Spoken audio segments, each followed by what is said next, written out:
शिवशाहीर बाबासाहेब पुरंदरे यांना आज महाराष्ट्र भूषण पुरस्कार राजभवनात प्रदान करण्यात येणार आहे। पुरस्कार सोहळ्यादरम्यान कुठलाही अनुचित प्रकार घडू नये म्हणून पोलिसांनी चोख बंदोबस्त ठेवला। राजभवनाकडे जाणाऱ्या रस्त्यावर पोलीस नाकाबंदी करून गाड्यांची कसून तपासणी करतात।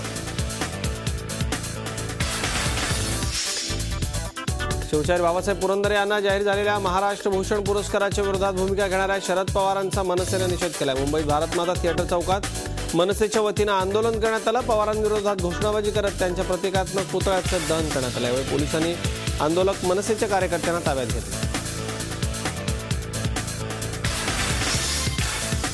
पद्मश्री पुरस्काराकरता बाबासाहेब पुरंदरे यांच्या नावाची शिफारस होण्याची शक्यता आहे। बाबासाहेबांच्या कार्याची सर्व माहिती केंद्रीय गृह मंत्रालयानं मागवली। या संदर्भात केंद्रानं शिवसेना खासदार राहुल शेवाळे यांना पत्र पाठवले। बाबासाहेब पुरंदरे यांना पद्मश्री पुरस्कार देण्यात यावा अशी मागणी शिवसेनेचे खासदार राहुल शेवाळे यांनी 1 मे 2015 महाराष्ट्र दिन या दिवशी केंद्रीय गृह मंत्रालयाकडे केली होती। त्याच संदर्भात या हालचाली सुरू आहेत। महाराष्ट्र भूषण पुरस्काराच्या निमित्तानं निर्माण झालेल्या वादाच्या पार्श्वभूमीवर शिवशाहीर बाबासाहेब पुरंदरे यांच्या पुण्यामधल्या घराभोवतीची सुरक्षा वाढवण्यात आली। पर्वतीच्या पायथ्याशी असलेल्या त्यांच्या घराच्या बाहेर कडेकोट पोलीस बंदोबस्त तैनात करण्यात आलेला आहे। खबरदारीचा उपाय म्हणून त्यांच्या घरासमोर पोलीस बंदोबस्त ठेवण्यात आलेला आहे।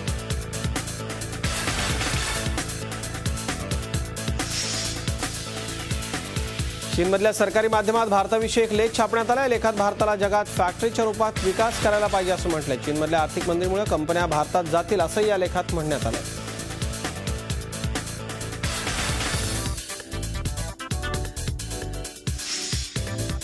अमेरिकेतल्या फ्लोरिडामध्ये झालेल्या दरोडा आणि फायरिंग सीसीटीव्हीमध्ये रेकॉर्ड झाली। 2 अज्ञात व्यक्तींनी पिस्तूल दाखवून एका ऑटो पार्ट दुकानदाराला लुटण्याचा प्रयत्न केला। यामधल्या एका व्यक्तीला पकडण्यात यश आलंय।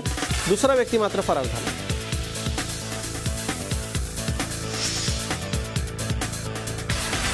चीनच्या तायंजिनमध्ये झालेल्या स्फोटामुळे आजूबाजूची घरं राहण्यायोग्य राहिलेली नाही। त्यामुळे आता जनता नव्या घरांची मागणी करते। या स्फोटामुळे निर्माण झालेल्या लहरी कित्येक किलोमीटरच्या परिसरामध्ये जाणवल्या।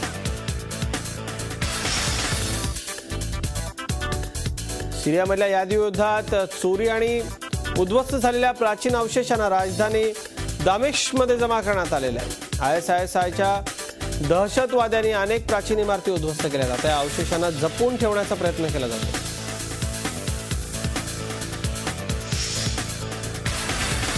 मॉस्कोमधल्या एका मॉलमध्ये सध्या टरबूज फेस्टिवल भरवण्यात आलाय आणि या टरबूज फेस्टिवलच्या निमित्तानं या मॉलची टरबूजांनी सजावट करण्यात आली। नागरिक या फेस्टिवलला भरघोस प्रतिसाद देतात।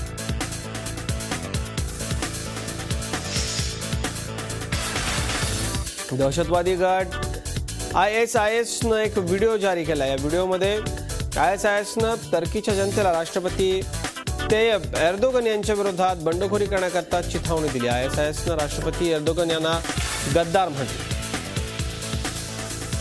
तिजुआना शहरामध्ये $12 कोटी ड्रग जाळण्यात आला। मेक्सिकोमध्ये ड्रग्ज विरोधातली ही मोठी कारवाई मानली जाते।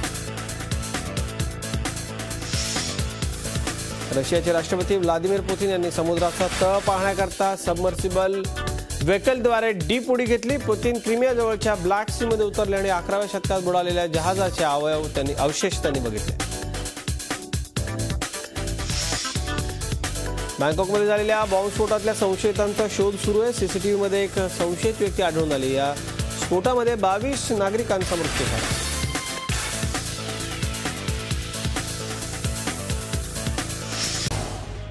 झी 24 तास रहा एक पाऊल पुढे।